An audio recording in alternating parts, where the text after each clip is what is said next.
दोस्तों, इश्क जुनूनी के आने वाले एपिसोड में ऐसा जबरदस्त ट्विस्ट देखने को मिलने वाला है जिसे देखकर हर कोई हैरान रह जाएगा। कहानी अब एक ऐसे मोड़ पर पहुंच चुकी है जहां हर किरदार की किस्मत बदलने वाली है। सबसे बड़ा झटका शादी के मंडप में देखने को मिलेगा, जब तेजस्वी को पता चलेगा कि जिसके साथ वह 7 फेरे ले रही है वह गुरु नहीं बल्कि संदीप है।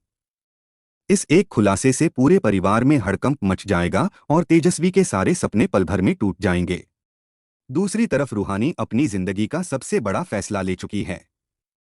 लगातार मिले धोखों और टूटे हुए रिश्तों ने उसके दिल को इतना आहत कर दिया है कि उसने अब अपना पूरा जीवन भगवान की सेवा और मानव सेवा के लिए समर्पित करने का निर्णय ले लिया है। रूहानी शारदा सेवावृत्ति संस्था पहुंच चुकी है, जहां वह त्याग और सेवा का संकल्प ले रही है। उसके मन में अब किसी रिश्ते के लिए कोई उम्मीद नहीं बची। उसे लगता है कि हर किसी ने अपने स्वार्थ के लिए उसका इस्तेमाल किया और आखिर में उसे सिर्फ दर्द ही मिला। उधर रूहानी के अचानक गायब हो जाने से पूरा परिवार परेशान है। घर का माहौल पूरी तरह बदल चुका है। कुसुम रो रो कर बेहाल है और माता रानी से अपनी बेटी की सलामती की दुआ मांग रही है। परिवार का हर सदस्य रूहानी को ढूंढने में लगा हुआ है, लेकिन किसी को उसकी कोई खबर नहीं मिलती। इसी दौरान निक्की रूहानी के कमरे में जाती है। वहां उसे कुछ ऐसे सुराग मिलते हैं जिनसे पूरी सच्चाई सामने आ जाती है। निक्की को पता चलता है कि रूहानी ने हमेशा के लिए शारदा सेवावृत्ति संस्था में रहने और सेवा का जीवन अपनाने का फैसला किया है। यह जानकर वह तुरंत गुरु को फोन करती है, लेकिन गुरु उस समय तेजस्वी की चालों में इस कदर उलझा होता है कि वह निक्की का फोन नहीं उठा पाता। निक्की हार नहीं मानती। वह जैस्मीन भाभी की मदद लेती है और किसी तरह रूहानी का संदेश गुरु तक पहुंचा देती है। जैसे ही गुरु को रूहानी की सच्चाई का पता चलता है, वह तुरंत उसे वापस लाने का फैसला कर लेता है।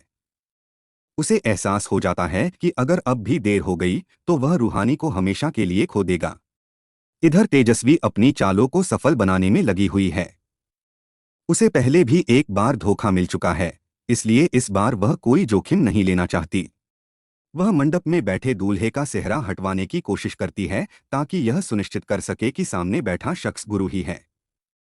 लेकिन किस्मत इस बार उसके साथ सबसे बड़ा खेल खेलने वाली होती है। हालात ऐसे बनते हैं कि बिना किसी को भनक लगे दूल्हे की अदलाबदली हो जाती है। गुरु की जगह संदीप मंडप में बैठ जाता है और तेजस्वी को इस बात का बिल्कुल भी अंदाजा नहीं होता। वह खुशी खुशी शादी की सभी रस्में निभाती रहती है। 7 फेरे पूरे हो जाते हैं, सिंदूर और मंगलसूत्र की रस्म भी संपन्न हो जाती है, लेकिन किसी को भी इस बड़े राज का पता नहीं चलता। दूसरी तरफ गुरु रूहानी को ढूंढते हुए लगातार आगे बढ़ रहा होता है। उसके लिए अब सबसे जरूरी रूहानी को वापस लाना है। उसने अपने परिवार के सामने जो 2 शर्तें रखी थीं, वे पूरी हो चुकी हैं। इसलिए अब वह बिना किसी डर के रूहानी तक पहुंचने की कोशिश करता है। शादी पूरी होने के बाद पंडित जी नए जोड़े को बड़ों का आशीर्वाद लेने के लिए कहते हैं। तेजस्वी सभी बड़ों के पैर छूती है। तभी दादी दूल्हे से कहती हैं कि अपने पिता के भी चरण स्पर्श करो। लेकिन तभी संदीप सभी के सामने ऐसा सच बोल देता है जिसे सुनकर हर कोई स्तब्ध रह जाता है। वह कहता है कि ये हमारे पिता नहीं हैं। संदीप की यह बात सुनते ही पूरे मंडप में सन्नाटा छा जाता है। तेजस्वी हैरानी से दूल्हे का चेहरा देखती है और जैसे ही उसे पता चलता है कि सामने गुरु नहीं बल्कि संदीप है, उसके पैरों तले जमीन खिसक जाती है। उसे विश्वास ही नहीं होता कि उसके साथ इतना बड़ा खेल हो गया। सदमे में वह वहीं बेहोश होकर गिर पड़ती है और शादी का पूरा माहौल अफरा-तफरी में बदल जाता है। नागेश्वर, जिसने तेजस्वी की शादी गुरु से कराने की पूरी योजना बनाई थी, उसकी सारी चालें पल भर में नाकाम हो जाती हैं। वह समझ ही नहीं पाता कि दूल्हे की अदलाबदली आखिर कब और कैसे हो गई। उसकी पूरी साजिश उसी के सामने बिखर जाती है। इधर गुरु आखिरकार शारदा सेवावृत्ति संस्था पहुंच जाता है।